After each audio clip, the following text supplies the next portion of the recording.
So when you say wild woman, I think what I've been doing, it's like behind the scenes, and I'm ready to bring that out into the world more and talk about it more and not really give a shit what anyone thinks. Hi, Mark. Mark. Hi, Mark. Mark. Mark. Hey, Mark Hallie. The Mark Hallie Show. How did you do it and why? This is the Mark Hallie Show, and today I have a great guest, Muenz, and she is fantastic in that she promotes women, accessing spirituality, finding her inner self, and I think that's way cool. So Thank you. Why don't you give a general description of your business? Well, right now it's pivoting. So, and I told myself I would be only honest today. And gee, shocking. I would hope so. Well, you know how sometimes you show up with your face on, your game face on. Oh, yeah. And no matter what's happening, you still want to appear like this successful whatever. But I was like, you know what? I just want to be honest. Please do. Yeah. And the only way I can talk about what I do is by talking about what I've done. And when I started my business, I was a health coach and I was loving it. I was like women were shedding these pounds, but like also shedding disbeliefs about themselves. And I loved it until I couldn't look at another food diary. So it was 7 years of like doing that 100%. And I think it really could have been a really successful business had I stayed with it, but I lost interest in it. So then it naturally transitioned into helping people figure out what their gifts were. And again, was lit up for about 5 years. Let me interrupt you for anybody who may not know. Yeah. Finding their gifts. What are the gifts? So people are good at a lot of things. But what is their gift? Like, what is the thing? So I have a client and she came in a couple years ago and she was like, I'm good at sales. And these are typically entrepreneurs. I'm good at sales. I'm good at copy. I'm good at emailing. I'm good at helping people. And then she goes, but it's pricing. I geek out on Microsoft Excel. And I was like, wait a second. What is happening here? And so what I do is like my ears are picking up frequency. And so when she starts talking about pricing, I'm like, you need to go full in on that. Screw everything else. Like you need to have tunnel vision towards that. And she was like, you mean I could just do pricing? And I'm like, absolutely. You could be the pricing expert. So she went from like $54,000 a year to $370,000 in 12 months. Let me ask you something. Yeah. Does that part of your website points out a lot as to spirituality, finding the inner self? Oh, yeah. So you're using that within the pricing concept. You're saying, let's access all that to gain the strength to do this. Is that what you're saying? Well, it's like people operate in what they're good at a lot. And they're looking for that thing. They're like, and so it's funny because she was also my not spiritual client. So it was really interesting. And I had asked her on our enrollment conversation, I'm like, are you spiritual? And I've never asked any client that. And she goes, I knew you were going to ask that. And I was like, how did you know? I didn't know I was going to ask that. And she's like, because I'm atheist. And I was like, oh, interesting. I didn't know if I could work with that. But then it wasn't like a belief in spirituality. It was a belief in self. Okay. So that's really where all of like once she was like, I could do just that. And she lit up and I was like, oh my God, and now she's just blossoming beyond. And that's really what I love to see people do is like go from, I'm good at this, I'm good at that. But like to be lit up from within is like really the moneymaker. And it is the moneymaker because you're obsessed with it. So now you were doing I guess some form of just health, body acknowledgement, and you lost your zing for it, whatever it may be. And now you move this way. Yeah. Well, did it take some further understanding or training on your spot to get to the place where you could do that? You know what I mean? Yeah. I get what Just you because mean. you say, oh, I'm going to go from A to B. Well, if you don't know anything about B, you're screwed. Well, what I had been doing with the weight loss clients is what I kind of brought that out to the surface with gift activation because I was like, what is going on with these women? Like they're all losing the weight, but beyond that, they're starting businesses by the end of our 90 days together. And then they're starting to ask me business questions like, how'd you get started? How'd you do this? How'd you do that? And I was like, oh, and I found my excitement lit up when they asked those questions. So I was like, wait a second, I'm getting more excited when they ask me about business than they do about health anymore. So I followed that. And that is my intuitive gift is like, I just can figure out what you're like. I always say, like, don't sit next to me if you don't want your life to be changed, because none of your limitations will exist when we're done. I want my life to be changed. Well, let's go. Bring your limitations to the table and we can dissolve them. Let me tell you what. Yeah. I wouldn't say that, but I sold my business when I was 59, Mm-hmm. 64. And it's a hard adjustment, Yeah. because I'm a go-getter. Yes. Lights Mhm. on, if you want to work with me, it's like, sorry, pedal to the metal. And Yes. if we're going to run into a wall, it's going to be a fast hit.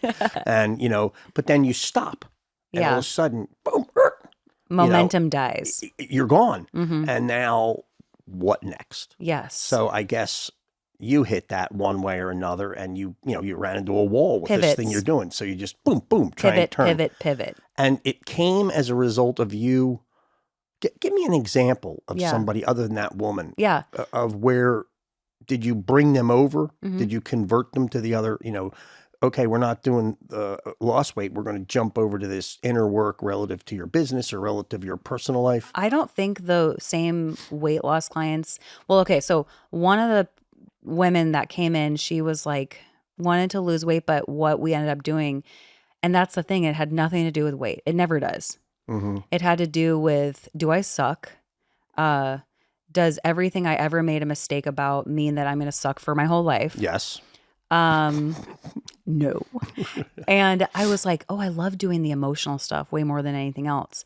And I think that that's the red thread throughout any niche or anything I've ever done, is like allowing them to see what I do, because I love humans. We're so complex. We're so interesting. I'm really curious about us. And when they come in and they try to show me all the evidence that they're unworthy of what they want, or they just are bad human beings, whatever it is, I'm just like, it's not going to work. Like, you're not going to convince me that you suck. And so I think they finally start to come into themselves and be like, maybe I am worth something. Like, maybe I do have that thing that could take me. So with this one person I was working with, she was like, I had started making her healthy hot chocolate when she came to my house for sessions.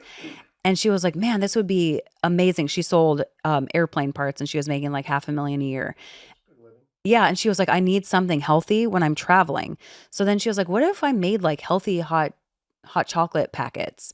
And I was like, that's a genius idea. So then the end of our health coaching sessions were then turned into, how does she make this healthy hot cacao something? And now she's in Met Market and major grocery Is she using stores. a contract packaging person? She goes to somebody who she gives the ingredient and they package it. Okay. She's doing all the packaging on her own. And I was like her taste tester for probably a year before it went to market. And she would like be ordering, from Amazon coconut cream. And then she'd go to like this super food place and order the cacao. And then, and she wanted everything to be fair trade. So there was a lot of great, beautiful things behind it. And then from just that idea, and I think when you have someone believe in you, then you start believing in yourself. And maybe these people haven't had anyone believe in them to the nth degree like I do. And so they start to see themselves in this light that blows past what they ever thought possible for themselves. But in the process, Yeah. What I thought was cool Mhm. when I read your things, Mhm. at the beginning, I didn't catch the hook with business. And Mhm. I only, if that may be of benefit to you, I read the first page and I didn't quite see that. Yeah. Then I started hitting some of your links and I was like, oh, so she's doing the sales focus thing. Oh, yeah. And then I looked at all your classes and I saw some of them were, much more spirituality, Yes. connectivity, So inner work. that is where, so the gift activation, that was 5 years. And then in the last 12 to 24 months, I have now transitioned into Wild Women Retreats. I like that name. Yeah, Wild because Women. it's like we are wild. Like I think all of us, men, women, everybody, we're wild beings that have just been taught to kind of condense ourselves. And I'm over that. Like I don't want to be condensed. I don't want to be shrunk. I don't want to be quiet. When I have an opinion, I want to share it. That's nervous for us men. We don't know how to deal with yeah. it. Yeah, my husband, he's like, babe, I love, that you are this human, and it's intimidating. Sure it is. You know, and I'm like, what? And then that confuses me because I'm like, why is it intimidating? I've been listening to your species my entire life. We're And not a species. well, We're isn't both the it though? same. Is it the same or is it like, are I'm a we? gorilla. Okay, I've convinced myself. With the girls, I'm just like an animal ogre walking around the house. You know. Okay, well then if I'm an animal, I'm probably like a jaguar. Oh, who wins that fight? Gorilla or I think the jaguar. Because the jaguar isn't using her physical strength. She's using She's using So like, I got to catch you on one of the bends and hope I can punch you. yeah, but then I'll already see you coming. Oh shit! I know. Because they're smarter than us. They're smart. They're strategic. Fuck. They don't just like, men are like, oh, and then they go in there and they just like take care. With my husband's job being a firefighter, he's trained to be in this position. But when it comes to an emotional crises, he's actually really good in those too, for the most part. But sometimes I ask him, I'm like, sometimes you're good in emotional crises, but in like the regular, where do you go? He's like, I don't know. I don't know how to deal with it. And I go, it's obvious because we want to have conversation that are stimulating. And if we're not stimulated, then we're going to go talk to our girlfriends or our moms or our sisters. We want to be stimulated. But then the attraction. Yeah. Like when my wife met me. Yeah. Right. It's your first date. Yeah. I'm madly in love with you. I want to marry. Wait, you said that? She did to me. I said, hold off a second, baby. There's a few other things on the slate. But no, I knew I was in love with her when I met her. Well, shortly thereafter. But so now there's these two things, a plus and a minus. Yeah. That draw each other together. Right. So we got this one that's kind of like a man, Yeah. insecurity, but I have my desire to reproduce. Yeah, and that's all I'm driven by. I like to think a little better than that. But she apparently a woman is significantly attracted to the opposite. Yes. The way the Lord's, whether spiritual, Yes. whatever it may be. So now they come together. Then all of a sudden, here's the trick. They start to figure out more about us. Like that we don't listen real well. I always go, hello. Exactly. I'm talking to a wall. Can't talk to a wall. Exactly. So, but all kidding, then that starts to develop. And I think then some of the frustrations of a marriage start to come out. Yeah. And that's where a lot of the challenges are at that point. Oh, yeah. So when you're assessing your husband, which women tend to know their husbands, I think they know their emotions, they know everything. Yes, we do. Like if you go out and do something, you're in house long, and I'm like, what do you mean house long? What do you mean? like what? I get caught doing something wrong? I'm making shit up. You always think you're in trouble, and she's just asking for Yeah. confirmation. Like, are my instincts spot on? Yeah. And they are. But then the guy and she can tell when he's trying to weasel his way out of it, and she's like, "There's no point. I already know. How do you know?" I just do. It's an instinct we have. That's annoying.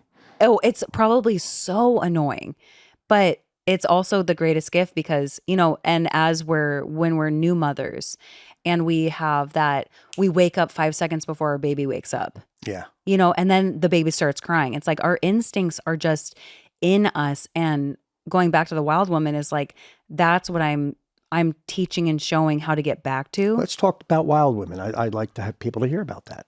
Yeah. So for me, wild woman is like, she is been silenced for too long and she is just ready to roar, but in her own way. Because we have introverts, we have extroverts, we have extroverted introverts as women, and as everybody. And what she's looking for is a place to call her own, like a voice that is finally unlocked, where she doesn't have to censor herself.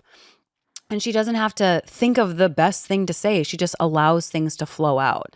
Like there's no training to that. And when you're asking about, did you have to get training to become like a gift activation coach? I have a lot of certifications, like certified hypnotherapist, past life regressionist, quantum healer. Like I have those as well. Define a couple of those. Yeah, just yeah. for our audience. Okay. Yeah. Okay, so a certified hypnotherapist is someone that can take someone into an induction of some sort. So it's like a deep meditation. And I got into that in 2019 because I wanted to understand my mind better. I'm like, if the mind is the body and the body is the mind, how do we make sure this is right? And how do we make sure that what is happening in our current life isn't happening because of some trauma in the past? And I just wanted to understand, how do we go in here and not be scared to go in here? Because a lot of people are scared. They're distracting themselves. Oh yeah, I know that feeling Yes, very much. yes. And it's like and I think also at that time I had like massive anxiety and I didn't want it. I was like, I don't want to deal with this my entire life. I want to figure out, how do I get out of this? And so then I started doing hypnotherapy with like one of the best. She's a world-renowned hypnotherapist and lives in Bellevue, Washington. And so I went to a training at her house and she taught us how to induce people into that deep meditation so they can visit. And some people are going to believe this, some whatever, who cares? But it's about revisiting your past lives and how that could be playing out. Yep. And it's about going into the mind and creating safety in the mind and exploring the past, like either in this lifetime or a past lifetime. And then when people come out of the hypnotherapy, they don't have chronic migraines anymore. They're not dealing with chronic illness anymore. More than one of them. More than one session. One session. I've had people never have a chronic Let's migraine do it right again. now. I want it done right now. Do you have a chronic migraine? No, but I'm crazy.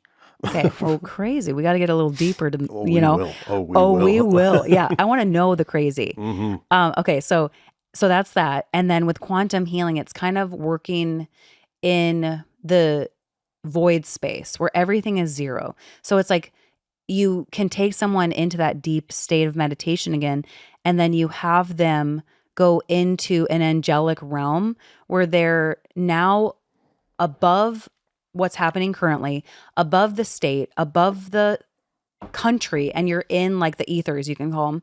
And I know this, it like saying it out loud sounds so funny because I'm just in this all the time. Well, just say it. To some extent that like something else exists.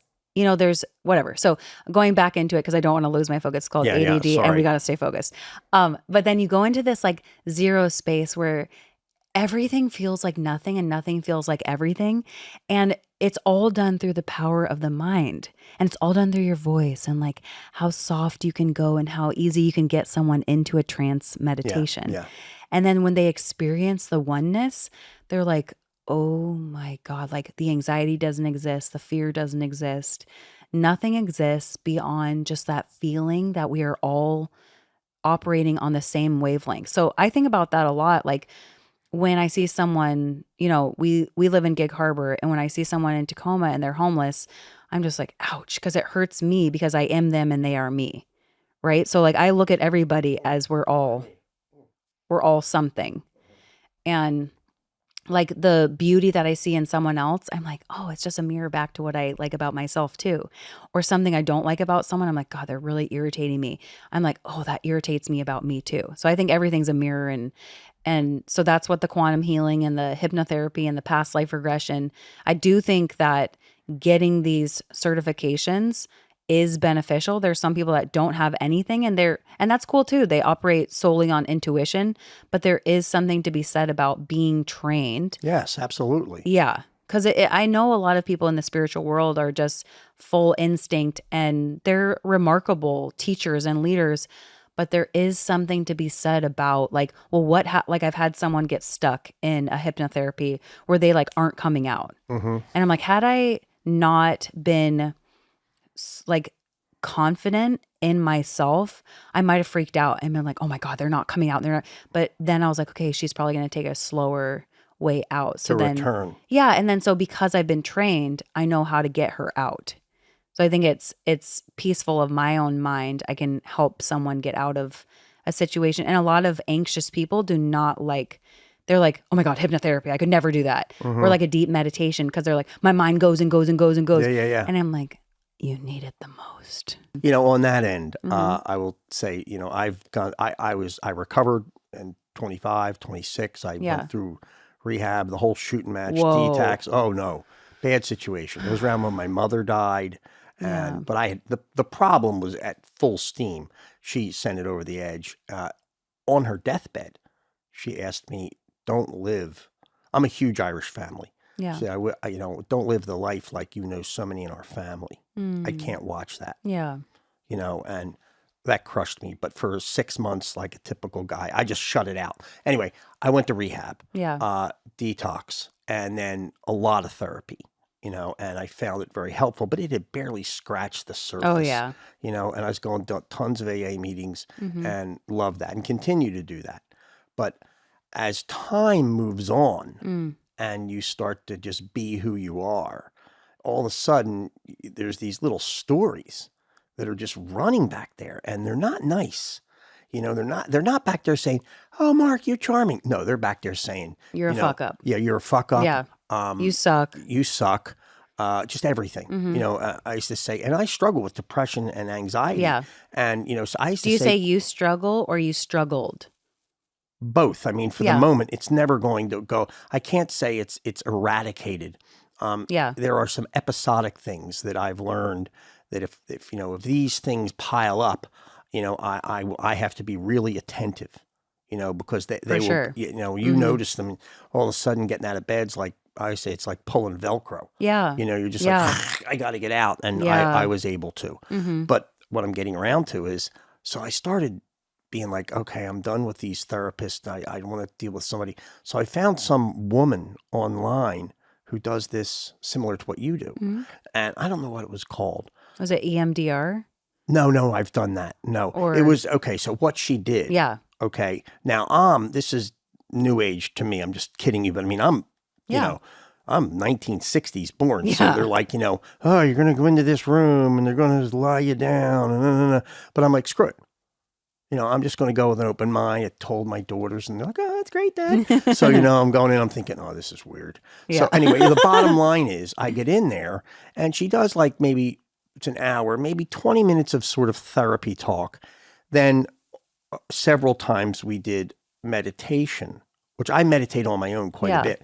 But in this state, there was some stuff. She took me through this rather lengthy story about one of my daughters I'm having struggles with, and kind of what would she be saying? What would you be saying? Yeah. Let's pretend you're walking up a hill, or does it? No, it was about mountain bike riding, because the two of us love doing that. So anyway, that's what, and it took me into that spot. Then she made me lie down on a table. And she started ringing, hitting this little Sound therapy. Yeah, so I'm like, what the fuck is going on now? So she's asking me, like, do you feel anything? I'm like, I'm nervous right now. Yeah, you're like, I don't am I in know. a cult? Yeah, are you going to hit me with that? And then finally, I did enjoy it. But again, I just had to let my preconceived notions go away. But that's hard. Yeah. That's really hard. Yeah. And every once in a while, I would go in there kind of like this attitude, this is bullshit. But every once in a while, I would go in there. With anybody who sees somebody that helps them, I've always said, listen, this ain't perfect. Yeah. I mean, you'll go in there and he'll swing and miss, she'll swing and miss, you'll swing and miss. Just keep at it. When you were telling that, I had this flashback. So the other, I guess, like big ongoing saga to my life is this autoimmune, like chronic illness. Yeah, I wanted to hear about that. Yeah. And so I've done some really funny things to feel better. And when you were talking about that, I had this flashback to when I flew to San Francisco to see a muscle tester. And he had me put on these clog shoes. And I was like, what are we doing? Like a jig later? What's going on? It's getting weird. Yeah. I'm like, what are with the clog shoes? And then he did like a muscle testing, and he put like a bottle near my body. And by the end of the thing, I like the whole time I'm laughing to myself, because I'm like, if my mom could see me now, she'd just be cracking up.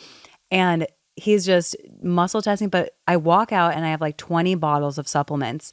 I take the supplements. 3 months later, I'm good. I'm like, what the hell is with the clog guy? Like, the weird things work is what I'm getting at. Those things that you're like, when they're doing the sound frequency on your body, or you're going and getting Reiki, sometimes it is the body that needs to be worked on rather than rehashing. Like, I don't think you have to rehash to heal. And another thing I'm trained in is rapid resolution therapy, and it works specifically on the unconscious mind. Define that again, rapid resolution. So rapid resolution therapy is I'm talking to your unconscious, but consciously you're hearing me, but it doesn't even matter if you hear me, because I'm talking directly to your unconscious, and I'm seeing that your anxiety is starting to melt away, and I'm seeing the sensations. So like that's how I would say something. If someone came and they were like, I'm really anxious right now, I'd be like, okay, well, you don't even need to pay attention. I'm just going to be talking to your unconscious. So then they're all of a sudden they're like, I don't need to do any work. No, you don't need to do any work. And then what I'm going to do is I'm going to bring in a couple different ways to anchor in your body into the ground. So think about a abstract symbol. So then your mind automatically comes up with an abstract symbol. And then you're going to think of a color. Then you're going to think of a wild animal. You're going to think of a flower. You're going to think of a scent. And all these things are going to be drawing in these anchoring techniques. So now anytime those things pass by your mind, that story, those stories that are running in the background, you don't have a sensation around anymore. So say I'm thinking about like something traumatic that happened in my life. If I've done rapid resolution therapy, that story comes up, but I'm not like wincing from it. I'm just like, And all of a sudden the sensation, there's no sensation. And that's really what we want, because unconscious thinks that the story is still happening. And like traditional talk therapy does not, they're not talking about, they're making you, and there's nothing wrong with it, but they're making you rehash and tell the story, which can then be re-traumatizing. Yes. And then they're going to give you a general anxiety disorder, or they're going to tell you that something's wrong with you. And then you're going to think something's wrong with you. But when you do unconscious, you're kind of just like there to get the experience instead of you having to talk about it and relive it. So it's been one of the most effective therapeutic techniques I've ever worked with. So when you're doing, are you offering individual things to each person as needed, or are you generally trying to offer Yeah, I'm something? usually doing one-on-one. Like, But I mean, no, are you bringing all three branches? oh yeah. Okay, so they're all, Yes. okay, so it's not like come in and just hypnotize me. No. Yeah, and like that's why I don't really say, oh, book a hypnotherapy session, because that's not what I'm doing. I'm using all the modalities to figure out how do we close that story. So every mind is on board now. The super conscious, the conscious, the unconscious. I think there's like one or two more. How do we make sure all of them are on the same line of thought? Not easy. Yeah, and it sometimes it's like very complex for me as the practitioner, because I'm like trying to use only words in which unconscious understands, and they're very intentional. So sometimes after a session, I'm like, what is going on? Because it requires more work for me than anything I've ever done. But do you think that you're, well, this will be a reason to turn to a second subject. Yeah. You went, okay, there's something that happened or something in your life that maybe created this intuitive ability. Yeah. Or you had it all along. Yes. Now, I know you've had some, 3 near-death experiences. Yeah. Give us some insight into those. Yeah. I read about the 4-year-old one. Yes, But I don't think you defined the other 2. Yeah. So when I was 4.5, I fell out of a 2-story window onto concrete. And like I didn't know any of that happened until I was 18. Wow. And my dad he was saying happy birthday at this birthday thing. And then he started crying and he's like, our miracle baby. And I was like, why am I being called a miracle baby? And then they told me, oh, when you were 4, you fell out of a window. I was like, what? And so I got into hypnotherapy because I'm like, how the hell did I walk away with a minor concussion? Like I fell onto concrete. No, we're going to call this something Yes. beyond us. So that's why I did the hypnotherapy, because I actually saw an angel like carry me out of the window and kind of just land me on the ground. And then the other near death is I was like 19 or something, and I was jumping, like waterfall jumping, I guess you could say, in Bellingham with my brother and a couple of his friends. And they had said, jump into the water and go straight down. Otherwise, you'll get sucked into a funnel. Yep. Like, don't jump in like you're jumping into a pool.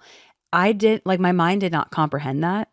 And I was like, whatever. And so I just jumped in like I was jumping into a pool, and I got sucked into the funnel. And so I was looking up and I saw like a outline of my brother's friend. And I was just like, man, this is the way I go.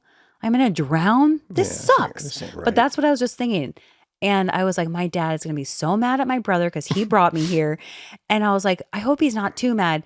And then seconds later, I'm being pulled out. And I'm like, what the hell? And my brother's friend had said, "You mouthed to me under the water, 'Help me.'" And I was like, "No, I did not. I didn't do that." I'm getting goosebumps right now. And he was like, "Yeah, you mouthed that to me." And I was like, "I was not consciously doing that." And so he had dove in and saved me. And so that was like another one. And then the third one was in 2020, where we didn't know, but our house was riddled with toxic mold. And we'd been living there for 5 years. And during the pandemic, we were at home so much. And so that's when I started getting really sick.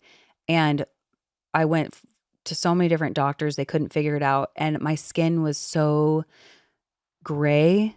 And I looked in the mirror and I was like, "You're going to die. It's just, this is inevitable. So you better start writing a book." So I started writing a book for my son of just like things I wanted to teach him. And one night, like I was nearing the end for sure. I was just so tiny and sick. And one night I was holding my son in the bed and my husband was on the other side. And I saw my body floating away. And I was like, "Please, not yet. Just give me like a couple more years. I promise, like whatever you want from me." And I was just like, if I wake up tomorrow, it'll be the greatest gift. And then I woke up and I was like, I couldn't believe that I woke up that next day. And then like things started happening where I had said to my husband a year prior, like, something in this house is killing me. I don't know what it is, but I'm going to find it. And so that became my thing. I was like, my son's really sick. I'm sick. My husband's sick. Like this has to be environmental. So then I used my wild woman instincts and I got someone over and they tested for carbon monoxide and there was no carbon monoxide. And he's like, "You might test for mold." And I go, "Well, we don't have any visible mold." And so he was like, "It's not always visible. It's called, I didn't know any of this." So then we had Black mold, I think they call it. Yes, there's black mold, there's white mold, there's green mold. I am turned into a mold expert. Okay, good. So they found it above our master bedroom in the ceiling. And so it was really weird because every night when I went to bed, I could kind of do okay throughout the day, but I was having back-to-back panic attacks. And right as I got into bed, I'd go, and I'd start breathing like really rapidly. And then during that mold experience was also a year-long dark night of the soul where I literally lost my mind. And when I say that, I mean, like, I thought I was going to have to be checked into like an insane asylum. I've been there. Yes. Have you had a dark night of the soul? Well, whatever it is, I used to say to myself, that I walked to the valley of death. Yes. I don't remember the words. Yeah. It just Yeah. was very soothing to me and very like therapeutic. I just say it and say it and say it. Yes. With a faith, wherever that may. Yes. I was raised a Christian, so I'll say it was tied into some Christian-y thing. Yes. And I just thought, well, this sucks. Yeah. And there's no, like, sometimes after you've suffered, there's this period of sort of like, oh, when you're going through it, it's a wonderful thing. And my attitude is no. When you're going through it, it sucks. Yes. The picture of the guy out in the desert. Oh, No. Look, no. No. When you're in the desert, you want a fucking glass of water. Yeah, you do. And yeah, then, you do. Then it raises out of it, and you look back at it, and I go, I guess that was good. It told me something, but the experience was wretched. Horrible. Yeah. Horrible. Yeah. So now you go through the dark night of the soul. Oh, yeah. Yeah. And I'm like, I'm writing, and I remember, so we got really sick, and we moved out of our house because, you can't live in toxic mold. And that was all during, like I said, the pandemic. So we move into my parents' house, my son and me, while my husband is on the front lines. And he is also remodeling our house now that it's been remediated. And I remember this one time I come out of the bedroom downstairs and my dad's in like our hangout spot downstairs. And I am pacing. Like I'm going from the bedroom to the living room, to the bedroom, to the living room. And I can't stop myself. And he looks at me and he's like, "JJ." I'm like, "Yeah, Dad." And JJ? You told me it was Jay. yeah, I go by Jay, but my family calls me JJ. Oh, okay. Yeah. There's so many. It's Jay, J-Bo, J Birdie, Birdie. Yeah, whatever. You know? So he just looks and he's like, "JJ, haste makes waste." And I was like, in my stupor, I was like, I got in though. enough to, I was like, yeah, like what is with the running around? But I couldn't control it. And I was like, Dad, that is the best concept ever. And I love it, but I cannot stop myself. And so I just paced back and forth. And then they'd all go to bed until like 6 a.m. I'd be writing in a journal. Like, I don't even know what it was. It was just like, what am I doing here? What is life? Why am I going through this? Like, why are we all sick? Am I going to die? Like, just take me if you're going to take me. This is torture. And that lasted a year where I slept like maybe 45 minutes a night, and it just was. And so that's really where I was like, I have to take ownership and master my mind because I cannot go down this like rabbit hole. No, because you can really lose yourself. Have you ever heard of you had a friend of mine who has bipolar? Oh, yeah. But he said, if you get in it, it's like a toilet flushing. Yeah. You just slowly turn around, then you just go down. And that analogy, I liked it. Yeah, and I so get that. Yeah. We have like a lot of anxiety disorders in my family, and there are times where for a long time I was like if someone was like, "Oh, you're just anxious," I took that as like an insult. I'd be like, "What do you mean I'm anxious? Like I don't have anxiety." And then I was like, "This isn't even my choice. Like this is a genetic, thing. It's just not something I said. Oh no, I want to lost have the baseball." anxiety. Yeah. Oh really? Yeah. I say, you shouldn't be anxious. Okay, well fuck you. Yeah, It's not like I'm sitting thank here. you for your opinion. Yeah, oh great. Now I'm not anxious anymore. Yeah, or calm down. If someone says calm down, I'm like, Say, like calm down. We're going to get in big problem. We're going up. We're going up. Yeah. Yeah, and so I think like that has kind of spilled over into like, I mean, that's everything. I can't do something I'm not excited about.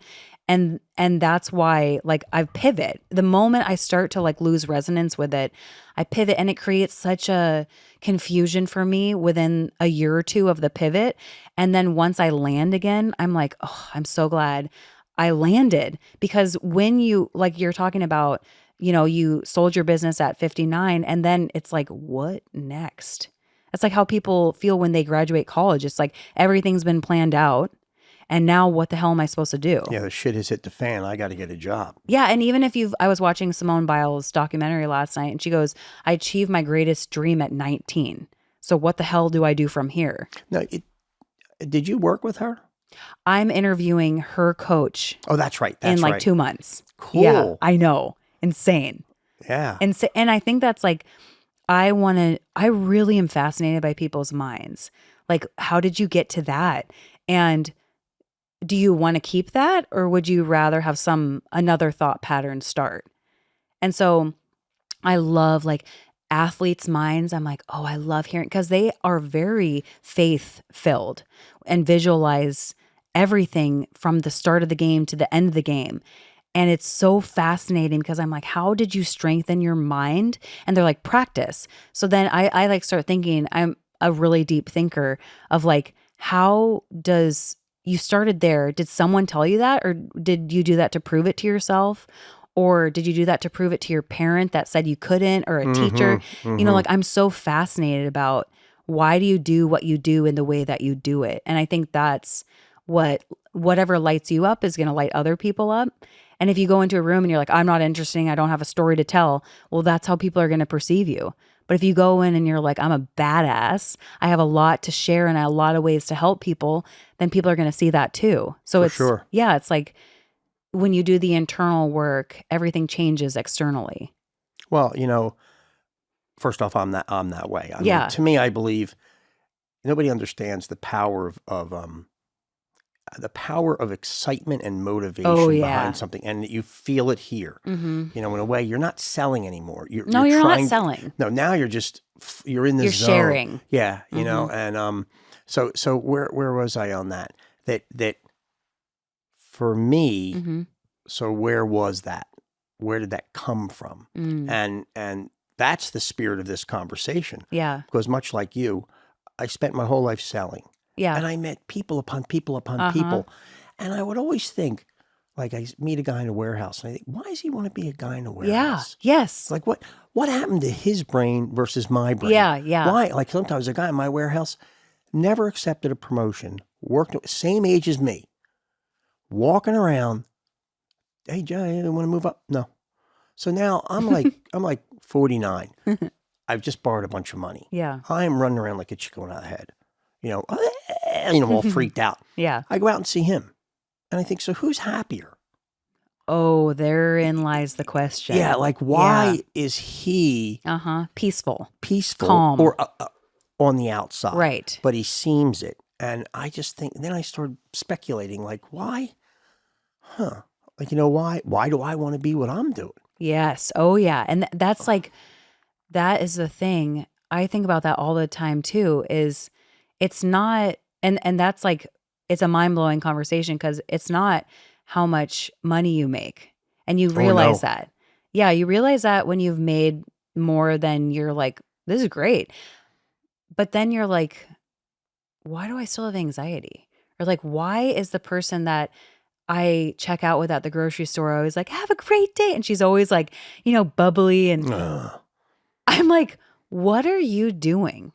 Hey, lady, why don't you shut the hell up? Okay, let's get sad like me. Okay, yeah, please. But then I'm like, but I've been her too, and then I have to go, what was I doing when I was her?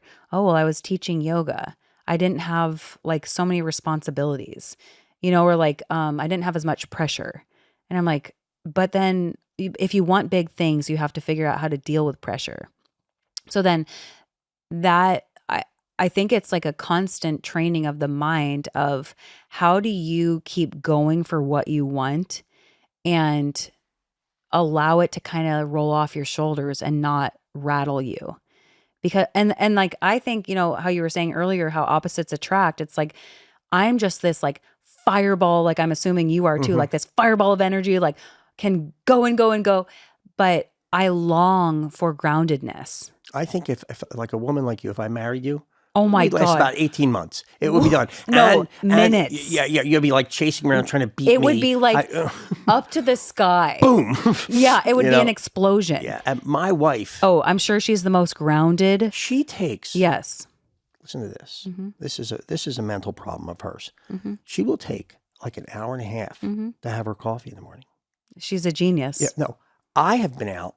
I have solved how to build a bridge, and I'm back, and then she'll say, why don't we just sit here and have coffee? I can't. You can't. I can't do it. And I do sometimes like, okay, it's the right thing to do to sit here with her. The whole time I'm there, I'm thinking, when the hell can I get out of here? When the hell can I get out of here? You're like, I'm a go. Yeah. I'm sorry. This is torture. Yeah. But anyway, so back to you. You were speaking about similar that intuitive thing. Yeah. And I would argue, or maybe I'd argue that a large part of that is nature. Yeah. There's a nurture that God, yeah. That can thwart it or accelerate it. Yes. Or maybe do nothing. But I suspect you were dropped on this earth. Yeah. And this is what you got. Yeah. I'm here to shake shit up. Yeah, good. Like, and I can feel it. Like, I have such a fire, and I think, but that's been such a hard thing to manage because as a woman too, we have these cyclical cycles every month. So I'm a fireball now, but like in another week, I might be like, I'm tired and sad, and then another week I'm like, I'm fired up again. And learning to work with that cyclical nature in a society that I've been taught to just do and don't take any breaks, that works against me because then that causes burnout. Let me tell you something. Yeah. Tell me something. The reason you can't make it, let me just tell you this is the cyclical thing. That's why we're better. You're not better. We just run right past. You guys you guys are predictable. Like 5 a.m., you work out, it's structure. There's so much structure to a man, and like he does the same thing pretty much every day because his hormones stay the same. Like, yes, they're shifting a little bit, but not as much as ours. No, and I think you talked about my wife, and even my daughter will say it to me. Yeah. We know what emotional stress is every month. Yes, we do. I don't. No, you don't. Yeah, but you have also the weight of the world on your shoulders as a natural provider. So you have this instinct to go out and gather and do, and like that's innate. And ours is really to kind of, our innate nature is to obviously shake shit up, but also to hang out and talk our way through problems. And you guys are like, I need to build a canoe, and that's how we're going to solve the problem. With my daughters and my wife, I'll be quick here. we're going to decide where to go to dinner. Okay, so let's pick one. We're going to go to Joe's Pasta. Yeah, yeah, yeah. I go, all right, fine. I'll go upstairs and take a shower. I come back down. They are still discussing where we're going to go. See, I can't do that. And they're just, okay, they're just chittering and chattering. And I'm like, how could we still be talking about it? No. You can't do that. I can't do that. So I think that is also ADD too. Like, do you have ADD? Yeah. Exactly. Every entrepreneur or every like high achieving human, I believe, has ADD. And I cannot stand dawdling or waiting in line. But what I've learned is that could be ADD, but it's also like a nervous system thing where it's like we're just going, we're moving, and maybe that's how we were brought up. Maybe that's how we've been able to create things because we move fast, but it can tire us to the point of we get irritated quicker than they do. Oh, yeah. Yeah. And I don't like that. That is not a quality I want. And so I want to learn, like your wife, to sit down and have an hour to drink like a hot tea. I would love to have that. It's just the slowdown is it's a struggle for me. But then it also helps. I want her to come out with me and run around for a morning. Like, check this out. She'd be like, what the hell is going on? Yeah, exactly. Yeah. She would want to leave me. Yeah, she's like, I can't keep up. She may want to leave me on any given day. But so do you believe that, let's say, did you develop your skills intuitively? Like you just feel like they were there. Some people have them, some people don't. Yeah, I do. Yes, and I experience a lot. Like I will put myself into really uncomfortable situations pretty much as I possibly can. And I run towards what scares me. Not every day, and I really don't like snakes very much, and I'm not going to buy a snake. But during that dark night of the soul, I was really scared to fly on planes because I was so sick, and I was like, I just don't trust anything anymore. And so I had to get into rapid resolution therapy sessions for myself and be okay with flying again. And after like one session, I could fly. And that's when I got so obsessed with it. I'm like, that was one session. And I didn't fly for 3 years. And I flew like a week after that session. There's something to this. An airplane? Yes. Oh my God. I know. And you have to be able to fly to go places. Very high in the sky. Yeah. And that's the thing is like with intuitives and sensitives, it's not comfortable.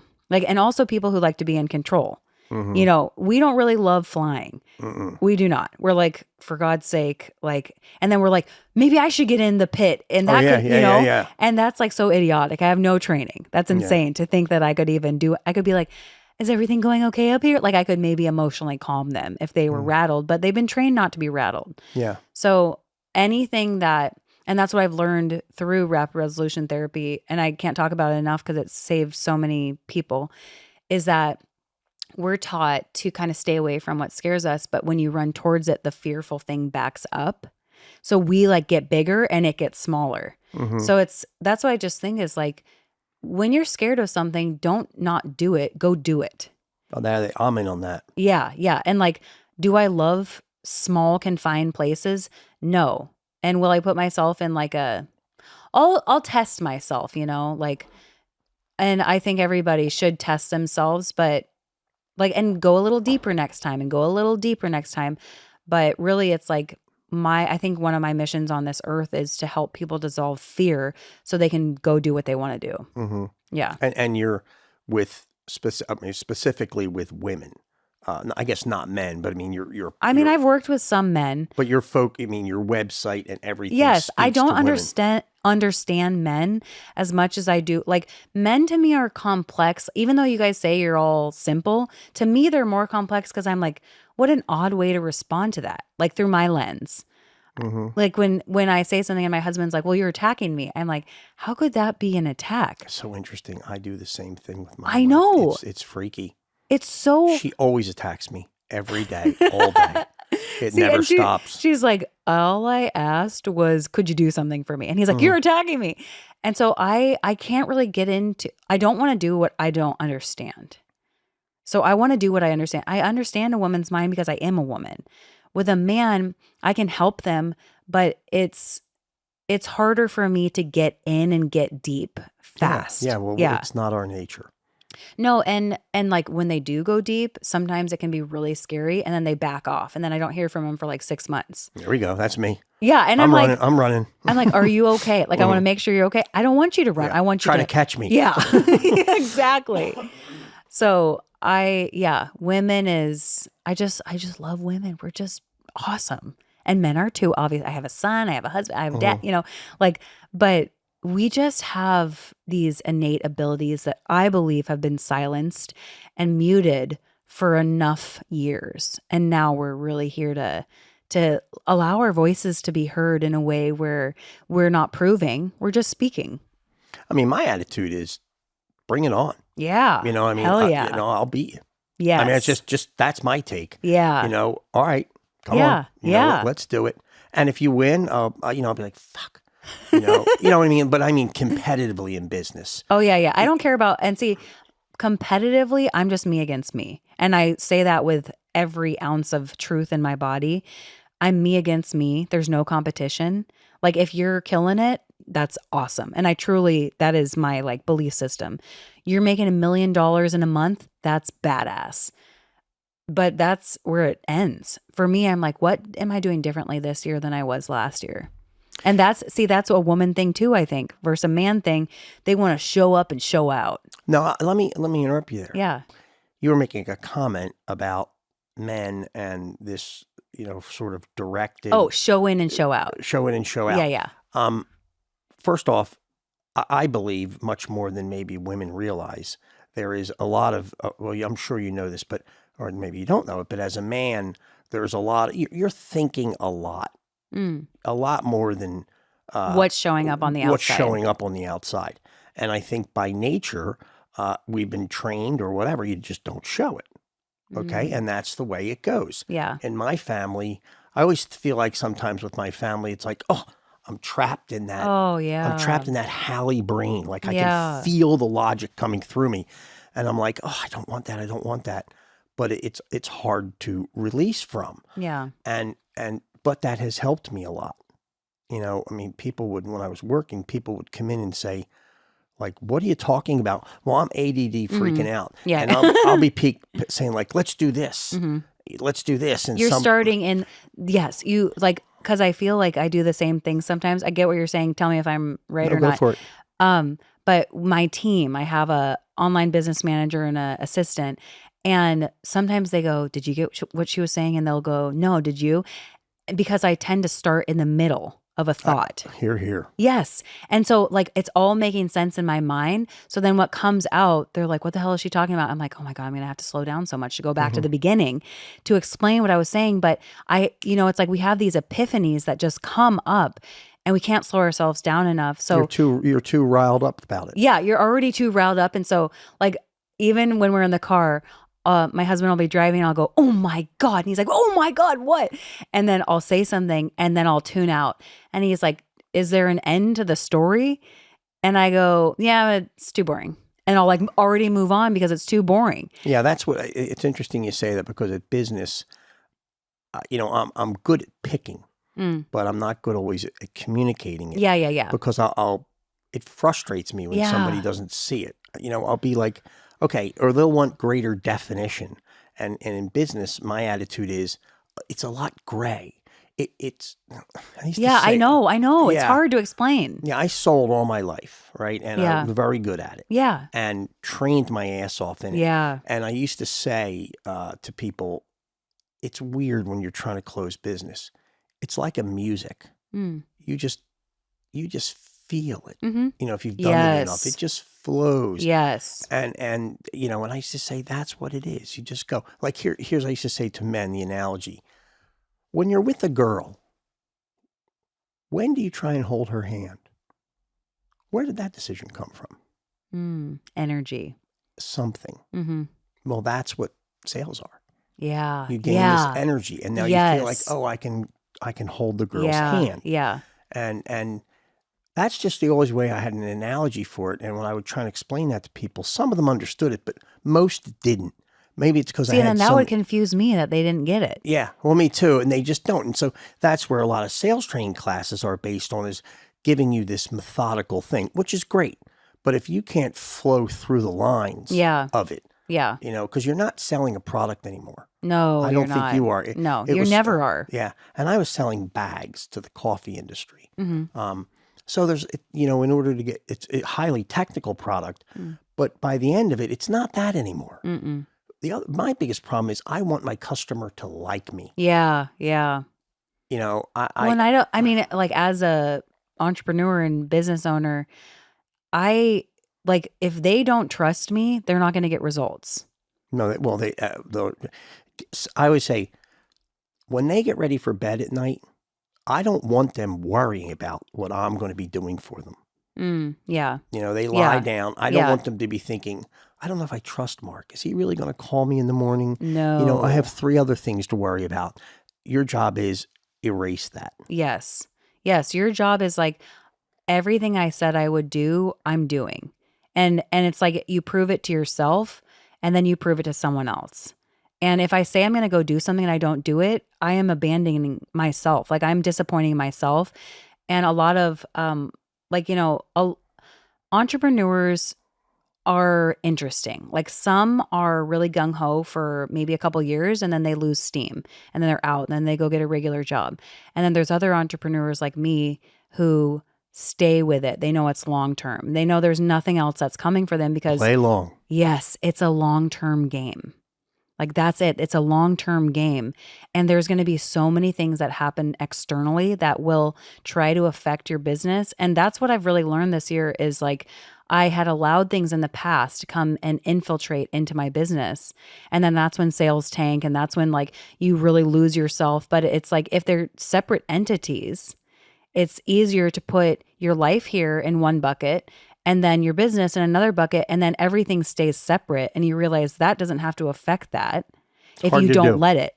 It is hard to do. It's really hard to do, especially when you're transitioning in different fields and departments. But it's like, then you realize you're doing the same thing the whole time, just through a different bucket. And you use these things back to Yeah. Wild Women. Yeah. And some of the other things I read online. You're tying that's what you're tying into the training or the sessions, these concepts you're talking about. Yeah. That maybe a woman, you know the problem.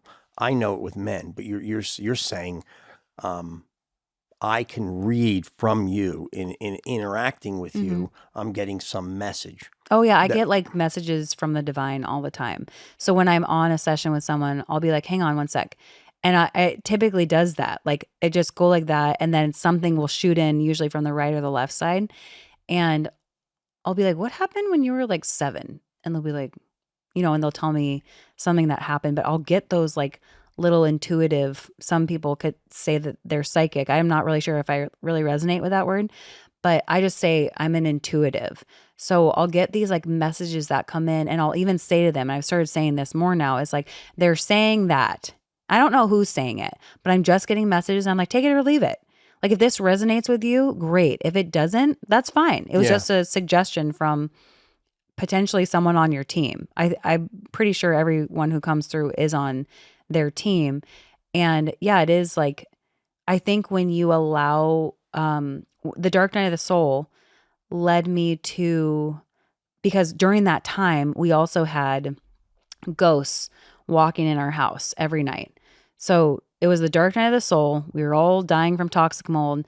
And every night I would close the door, our master bedroom door, and my son and my husband would be in there. And then I started thinking maybe something's on the bed. So we had like a blow up mattress at one point that I was making. Everyone thought I was nuts, but I was like, whatever, I'm just following whatever. So I'd lock our bedroom door and the boys would fall asleep and I would stay up. It's a man and a boy, isn't it? Yeah, but they're 2 boys. Okay, thank you. Man, boy. Yeah. And I am a boy. Man, boy. And they would so they would fall asleep and I would look at the door and I'd be like, oh, please don't let it happen again. And I'd go, what do you want? You would hear that. I would see it and I would hear it. And I'd be like, what do you want? So I would unlock the door and go out there, nothing. I'd close it again, lock the door, go back, sit by the wall all night long. And then I'd hear, ha, ha, ha, like people laughing, and Must I'm have like, scared the shit out of you. that's why I thought I was losing my mind. I'm like, they're gonna, like, I don't know what's going on. So I contacted this person. Don't tell anybody. Oh, and I didn't tell a soul. No. No. Yeah, I was like, well, and I think I had said I'm hearing things at night. And when I got the response I got, I was like, I will never talk about that again. Because, people are like, she is losing it. So, but I contacted this woman, and she was an EMDR person. Yeah, okay, I'm familiar with it. Yeah. And she also like could speak to the people that pass over. And so what is said is that you die, and then there's 6 months interim where you're like kind of deciding to pass over into your next life, but people can get stuck in the 6 months of just like, they're really scared. So she said it was a mother and a daughter ghost that were really scared to cross over, and they died, and they really loved my family unit, and they loved the light. So they were just like trying to stay as close to us as we could. And so I was like, well, tell them, like I had to talk to them and say it's safe to cross over. And so I talked to them and said that, and then they left, and I didn't hear anything. But I mean, I've seen things come out of TVs. I've seen like a Grim Reaper on our stairs. I have seen things, I've heard things, and it must be, I mean, if you don't know what's going on, it's terrifying. Terrifying. Yeah, and my son is very intuitive as well. And he'll be like, when he was really little, we were standing in our bedroom, and it was just me and him. And he was like, Mom, yeah, who's the man in all black behind you? And I was like, what? And if it was real, you'd be like, oh yeah. Well, and I didn't know. I was like, did someone sneak in? So then I'm looking, I'm like, I don't see anyone. He's like, he's still there. And I was like, okay, well, and I didn't want to freak him out because I want him to have these gifts, if he wants them. And so then I just had him describe the person, and is it a good person? Is it not? And then I was like, well, what you could do is you can say, this is my house, and I want you to leave. So leave now. And so we I've taught him all these things, and I've taken trainings on these psychic intuitive abilities too. Because you have to learn how to harness it. Otherwise you'll be sucked dry. You just will be, you literally will be sucked dry. And like sometimes when my husband comes home and he's been on 26 calls, I'm thinking of all the houses he's gone into and all the darkness he's seen. And so sometimes I'll sage him before he comes in, or like I'll sense an entity on his back when he comes through the door, and I'll do, I'll just be like, come with me for a second. And he doesn't feel them at all, but I'll do like, some Reiki, or I've learned some shamanic stuff. So I'll do that. And yeah, so when you say wild woman, I think what I've been doing, it's like behind the scenes, and I'm ready to bring that out into the world more and talk about it more, and not really give a shit what anyone thinks. Yeah, screw it. Yeah, fuck it. Yeah, I mean, you are what you are now. Yeah, exactly. And, well, I don't say it, but I mean, I've been there. I ran, I ran that race. Yeah. And I believe two things: that you can never understand why, not totally, generally, you can't understand why 1 year's good and 1 year's bad. Yeah. A lot of times. Yes. So I have a belief, and this is what I tell anybody who sales with me: the gods of sales will respond to you if you continue to do what you know. And it will hurt. There'll be days, I've had years where I worked my ass off. Yeah.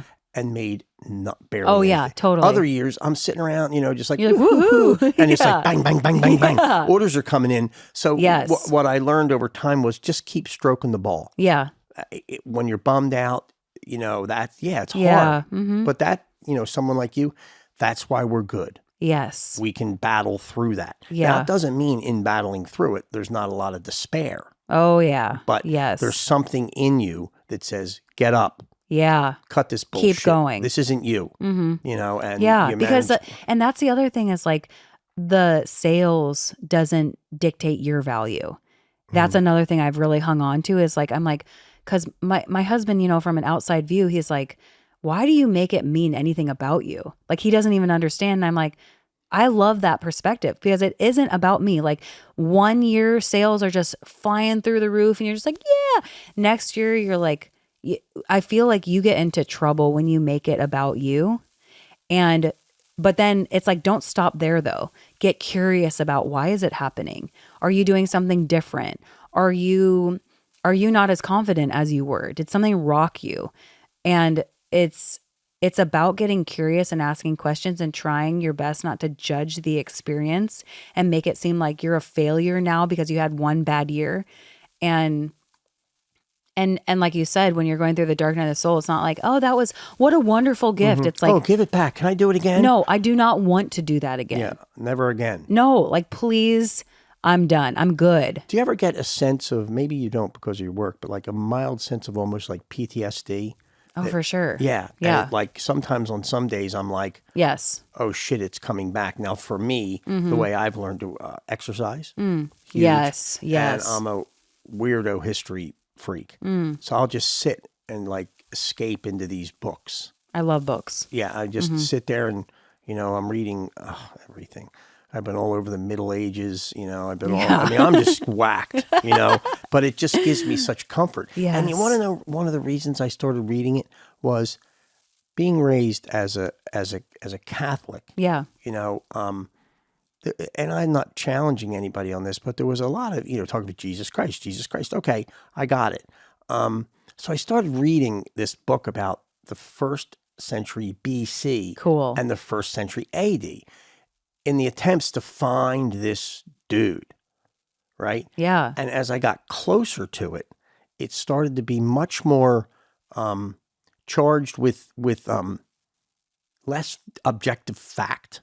And there was never anybody mentioned throughout all that. So I thought, that's interesting.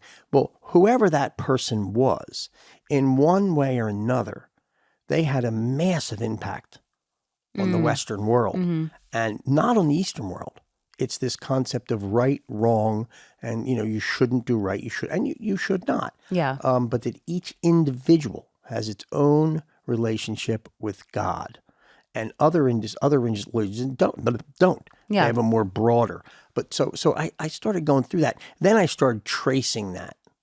Like, where did that go? So I started kind of trotting beside the Catholic Church and then with the politics and trying to see, like, where did the Catholic Church go wacky? Money. Well, yes, but it went wacky not long after by the fall of the Roman Empire, it was off the charts. But when you get to 108,000 What AD, happened during that time that made it go wacky? well, we're going to take too much time here. I'm just going to tell you this.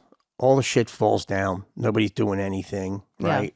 The Rome has fallen. Effectively, the Catholic Church's organization is the same as the Roman Empire. If you looked at it, dioceses, everything. So they just took it over, but with the concept of God, and we're administering that. And that got out of hand. They basically run, our religious world is run like the Roman Empire. It's just a conversion. What is that? How did that give you peace? It gave me peace in that just the flow of mankind.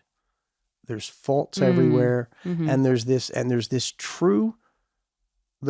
concept of there is a beautiful thing in the middle. Yeah. That is drawing you, but we're trapped as humans. Yeah. And that runs deep. Oh yeah. Yeah. Let me, we're going to say goodbye to you coming up moment. And actually, I'm terribly sorry. I really am.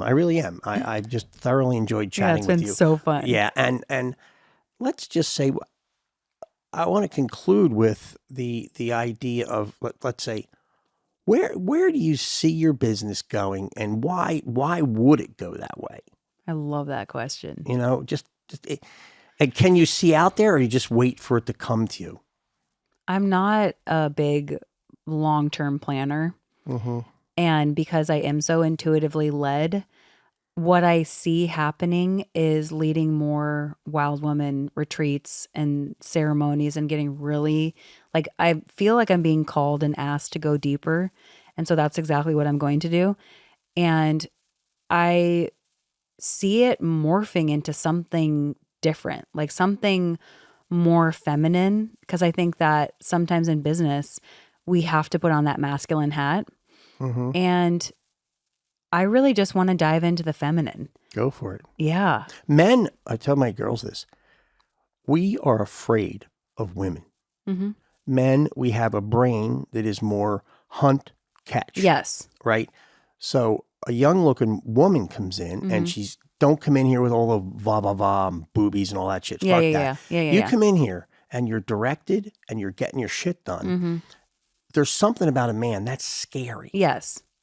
You know, it's kind of like, ooh, Yeah. oh, she's kind of pretty, and then all of a sudden, I'm an older man, but I wouldn't. But if I were younger, we're trying to work the angle on this, but this woman is not there for that. Yeah. She's there to get shit done. She wants to build an empire for herself and for others that come after her and leave footprints. Like when it's not like we don't want men to be intimidated. We want them to be like, holy shit, that's my girl. Let's find a way to say goodbye that would be your way of saying goodbye. And we talked about why you're doing it, where you're going, but how would you like to say goodbye to people who are listening to this? It's really funny that you asked that because my clients, they always say, you're the most awkward goodbyer because like they'll say, okay. And like the session's concluded and I'm like, that does it. And like, it's just weird. Scram, stuff. get out of here. Yeah. But then accents come out and I'm like, toodaloo. And they're like, you're so on the whole time. And then as soon as it ends, so I can't, you're going to have to say goodbye. I'm just, too many weird things will come out. Come on, we got a few minutes. All right, we're going to go 30 seconds. Go. What I'll leave women with is whatever you want to say it. And it doesn't have to be in a tone that's louder than anybody else. It doesn't have to be aggressive. You just have to be certain about what it is that you're saying. And when you land on that thing, you will get full body goosebumps. And you'll feel other people resonating with it. And that's when you know you've really landed across your own truth. It's like when I do public speaking. Yeah. When you just intuitively can feel the room is just moving with you. Yes. And like you said in the song for sales. Yeah. Yeah. And that's if you're somebody who there's a little bit of like a friend of mine said, if you want to speak, there's a dash of narcissism in there. Yeah, there is. Just a little dash. Yeah. You have to believe that you have something worth listening to. And you want to tell it. Yeah. Yeah. Yeah. You're like, you gotta hear this. Yeah, check this out. So I want to thank you so much for coming with us. Thank you so much. I mean, there's some people you just find yourself chattering with. Yeah. And you're one of them. Yeah. We could rise to the I'm sky. Just keep running. I don't know what the fuck I'm talking about, but it's going to keep going. Totally. What the hell? I do. I just, Always. So anyway, with that, I'd like to say, if you enjoyed this episode, you can see it on YouTube. You can listen to it on Spotify or Apple. We're also on Instagram, Facebook, TikTok, and all the other streaming services. Additionally, we have a lot of other episodes, and you may find them interesting also. So with that, that's a wrap. Thanks again. Thank you. Thank you for listening to The Mark Halley Show. If you found this story as intriguing as we did, give us a like, share the episode, and subscribe at The Mark Howley Show. New episodes every other Friday. Adios.